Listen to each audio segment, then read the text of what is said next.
আলেমদের কাছ থেকে তারা মাসলা মাসায়েল শুনতে পছন্দ করে, আলেমদের কাছ থেকে তারা খতম করতে পছন্দ করে, আলেমদের কাছ থেকে তারা মিলাদের সুর শুনতে পছন্দ করে, আলেমদের কাছ থেকে তারা সব ওয়াজের সুর শুনতে পছন্দ করে।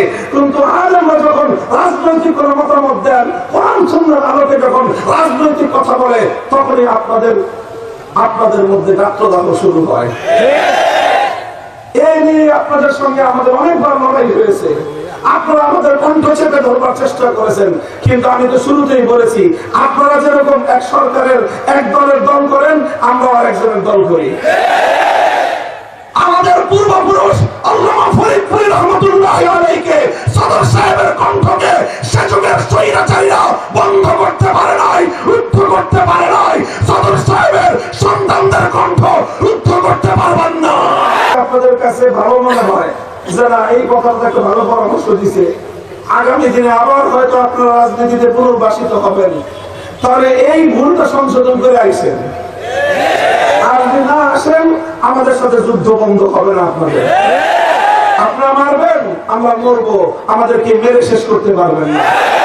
জেলখানায় পড়বেন, আপনার জেলখানা ভরে যাবে, আমাদের সংখ্যা শেষ হবে না। আমাদের প্রতি ফোঁটা রক্ত থেকে নতুন মক্কা মুজাহিদ জন্ম নেবে ইনশাআল্লাহ। মধ্যে সংক্রমিত হয়েছে। রাজনীতি করতে চাইবেন বাংলাদেশে, আমরা বাংলাদেশে, আমি এই কথা বহুদিন ধরে বলি, ভাড়াটিয়া হিসেবে থাকি না। ভাড়াটিয়া মনে করবেন না হুজুরদেরকে, আলেমদের দিকে কেউ করুণার দৃষ্টি দিয়ে তাকাবেন না, ভাইয়ের ভ্রাতৃত্বের দৃষ্টি দিয়ে তাকাবেন, হাতে হাত মেলাবেন। আমি আপনার ভাই, আপনি আমার ভাই। প্রভুত্ব ফলাতে আসবেন, চোখ উপড়ে ফেলবো আমরা। এই অধিকার নিয়ে আমরা দেশে চলাচল করি।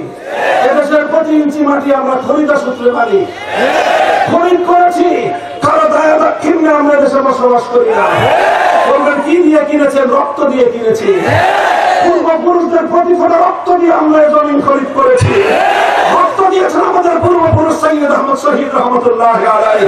এ মাটির জন্য রক্ত দিয়েছেন হাফেজ জামান শহীদ রহমতুল্লাহি আলাইহি। এ মাটির জন্য রক্ত দিয়েছেন হাজী শরীয়তুল্লাহ রাম। রক্তের খরিদা সূত্রে এই জমিনে আমরা ভাড়াটিয়া হিসেবে থাকতে পারবো না। আমরা নির্বাচনে পাশ করতে পারলে কোরআন সুন্নাহ বিরোধী কোন আইন করব না।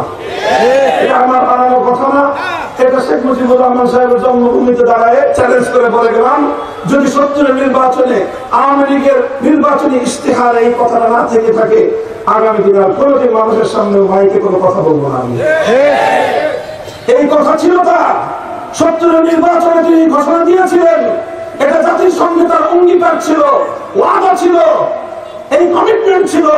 দুর্ভাগ্যজনক ভাবে 72 সালে ভারতের চাপে বাংলাদেশের সেই অঙ্গীকার, সেই ওয়াদা বরখেলাপ করা হয়েছে। সংবিধানের মধ্যে ইসলাম বিরোধী ধর্মনিরপেক্ষতা অন্তর্ভুক্ত করে 70 নির্বাচনের ওয়াদার সঙ্গে গাদ্দারি করা হয়েছে। সেই থেকে সমস্যা বাংলাদেশের।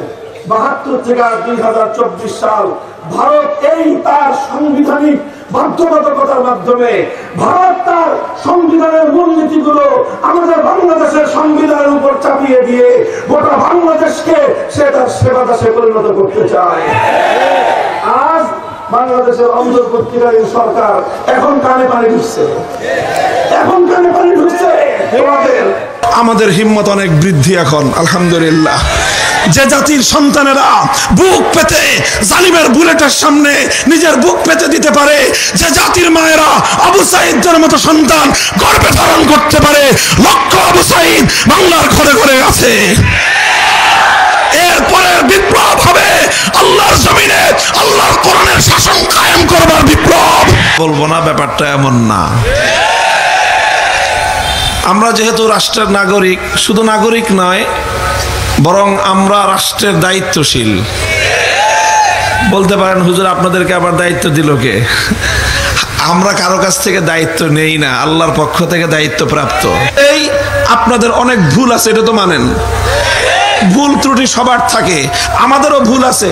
আপনাদের সবচেয়ে বড় ভুল বিগত 50 বছর ধরে যে ভুলটা আপনারা করে আসছেন, আশা করি এইবারের এই হোঁচট খাওয়ার পরে একটু হুঁশ আপনাদের ফিরবে, আপনারা সেই ভুলটা সংশোধন করার চেষ্টা করবেন। সেটা হলো আওয়ামী লীগের সবচেয়ে বড় ভুল, আলেমদের কাছ থেকে কোনো রাজনৈতিক কথা তারা সহ্য করতে পারে না। আগামী দিনে আবার হয়তো আপনারা রাজনীতিতে পুনর্বাসিত হবেন, তাহলে এই ভুলটা সংশোধন করে আইছেন। আর যদি না আসেন, আমাদের সাথে যুদ্ধ বন্ধ হবে না আপনাদের। আপনারা মারবেন, আমরা মরবো, আমাদেরকে মেরে শেষ করতে পারবেন না।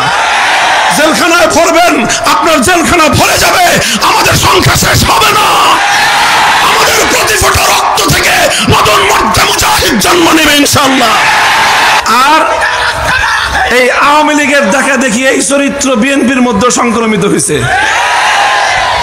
রাজনীতি করতে চাইবেন বাংলাদেশে, আমরা বাংলাদেশে, আমি এই কথা বহুদিন ধরে বলি, ভাড়াটিয়া হিসেবে থাকি না। ভাড়াটিয়া মনে করবেন না হুজুরদেরকে। ভারত এই তার সাংবিধানিক বাধ্যবাধকতার মাধ্যমে, ভারত তার সংবিধানের মূলনীতিগুলো আমাদের বাংলাদেশের সংবিধানের উপর চাপিয়ে দিয়ে গোটা বাংলাদেশকে সে তার সেবাদাসে পরিণত করতে চায়। ভারতের সংবিধান থেকে পাচারকৃত ভারতীয় মাল, ধর্মনিরপেক্ষতা নামক কুফরি মতবাদ দিল্লির উপরে এটাকে ট্রান্সফার করতে হবে।